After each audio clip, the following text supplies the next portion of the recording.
single, ginger, ready to finger. I do identify as a straight, sort of heterosexual, middle-aged male, but I was actually born a baby. No, I started doing stand-up because it was my grandmother's last dying wish for me to do stand-up. I tell a lie, actually. Her dying wish was not to die. But the penultimate dying wish was for me to do stand-up, so here I am. And I wish I'd done it 20 years ago, because 20 years, if you'd have asked me if I want to do a sitcom, I'd jumped at the chance. Now I think I'd prefer a sit-down. But you know, that's the way it goes. I hope this goes better than my last gig, because I hate to sound paranoid, but my last gig, it felt like everyone was laughing at me. I doubt that'll be a problem this evening. Yeah, I'm single. My ex-girlfriend recently left me. I don't know what happened. It was just, we were living together for 3 months. It was all going fine. Suddenly one night she's gone. Didn't hear anything. She sent this long letter on a Word document, emailed me, but I didn't read it because I have attachment issues. But basically, the bottom line was she was sick and tired of living in the shadow of my ex-wife. I'm sorry, I refuse to bury her. I take my wedding vows very seriously. I know until the day the good Lord reunites us, she'll be watching over me. Not from heaven, from the wardrobe at the end of my bed. Funerals are really expensive. I mean, my ex-girlfriend did have a point. Yeah, maybe I could have closed the wardrobe door and having sex, but I've never had a threesome before. Before then, it was just me wanking in front of 2 mirrors. But I recently went up to Edinburgh. I don't know if you've heard about this. So a lot of comedians, they're going up to Edinburgh for the Edinburgh Fringe Festival. It's a comedy festival. Do we all know what that is? Yeah. Well, I went up there. I had a bit of a different experience because I went up to watch all the acts, but the first pub I went into, there were still these naked ladies with no pants walking around. Where was that? Edinburgh Calgary, that's how you address. But no, it's like, I just, all day, no jokes, just women, no stand up, just women walking around naked. I thought, this place is a bit liberal. On the way out, I looked on the door. I'd only gone to the Edinburgh Minge Festival, hadn't I? Anyway, yeah, so my name is Alan. My name gets me in a lot of problems. It's not my first name that's a problem, it's my surname, Akbar.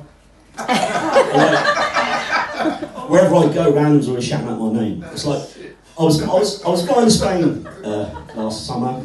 I was late for the flight, running through the airport. You know, the armed guards always make me nervous, I'm sweating my phone over. I get up to the control, and then I'm saying to the lady, she goes, passport. I always put my passport in my top pocket, and I'm like, I can't find it, I'm looking around for it.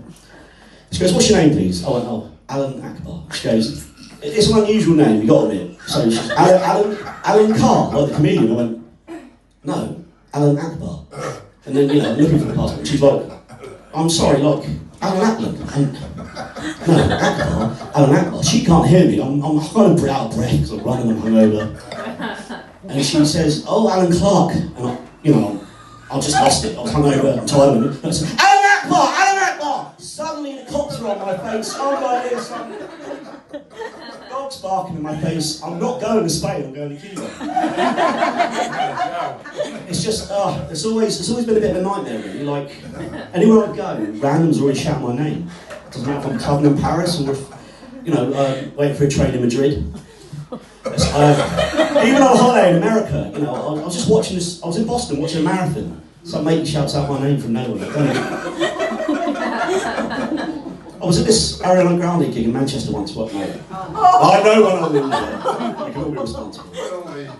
But anyway, so anyone here like dogs? Let's take it down a notch. This is not going to be a political outfit. Does anyone here like dogs? Yeah. Do you like cats? Yeah. Or dogs and cats? Yeah. Respect to the non-binary pet owners. I used to have this dog, it was a German Shepherd. But German Shepherds, they're very intelligent animals, but this one was a pain in the arse. I was always getting into arguments with it, usually about the economy. I'd be like, I'd take him for a walk, throw the ball. He brings the ball back, throw it again. He brings the ball back. And then after a couple of times, I see him looking at me. Sussing me out, and he runs over. He's like, I'm failing to understand the purpose of this rather futile and repetitive exercise. I'm thinking this is counterproductive to how you say walkie, yeah? I'm thinking, should you not keep the ball in your pocket? And we continue on our pace to ensure we are holding time towards the Indians. What can you say to that? I couldn't give him a compliment. I'd be like, you're a good boy, Hans. He's German, that's his name. Hans, you're a good boy. And he'd look at me, roll his eyes, put his book down, get his pipe out, he'd be like, I believe it was philosopher Friedrich Nietzsche who said that good and evil are moral absolutes about slave master and morality, yeah? Anyway, I couldn't live with him. He's not with us anymore, unfortunately, because, Brexit. It was horrible seeing him escorted out by 2 border collies. I love that film. But then we got a cat. Now, they say cats are really independent? Well, I'll tell you what, within 6 months, this cat had a job as an Uber driver. It was lovely having the money coming, but he'd come in late at night, rub against the back of your legs, and the smell of aftershave used to make my eyes water. But he was a good cat. He was better than the next door neighbour's cat, Mr. Tibbles. Mr. Tibbles was a pain in the arse. He was a spoiled little bastard, never done a day's work. He'd sit on the fence, I'm not politically, literally, he'd sit on the fence all day and slip bow tie with him. And you could tell he was spoiled because he'd just sit there all day judging people, like cats do. I'd walk out the door and go, morning, Mr. Tibbles, and he'd be like, clean himself. Come back in the evening, Mr. Tibbles. And he'd be like that, ushering me on with his tail. The only time he ever spoke to me was when I was rushing out the door, I was late, I was hungover, I was like, all right, Tibbles. He went, actually, it's Mr. Tibbles. And then he walked off. But anyway, Mr. Tibbles is a fucking hypocrite. Because I used to see him, he'd sneak out late at night with a glittery collar and a dress, so don't fucking give me those pronoun bollocks. Anyway, I do have a moral compass, and everyone always wants to make laughs at other people's expense. It's not necessarily a reflection of my own views. So I've noticed there's a lot of misogyny in comedy at the moment. So I'm trying to sort of level the playing field, and I'm trying to write jokes that, for the new age, enlightened jokes. And in America, you've got these your mama jokes, they're really popular. Your mama's this, your mama's that. So I'm trying to write some jokes that are, more enlightened, more for the enlightened age. See what you think, it's a work in progress.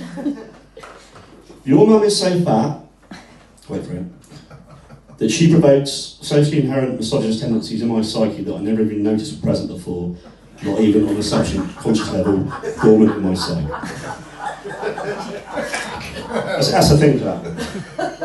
I'll try this one.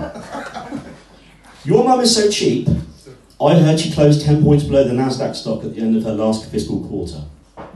That's particularly cruel considering the economic turmoil we're living in.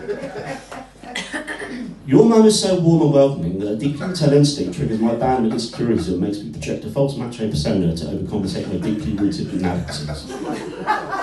I often find subconsciously I'm kind of like projecting my own, my own problems in the jokes I make, reflecting on me. It just comes out, it's a subconscious thing. So, your mum's dick is so small. Okay, you've been great. Thank you very much.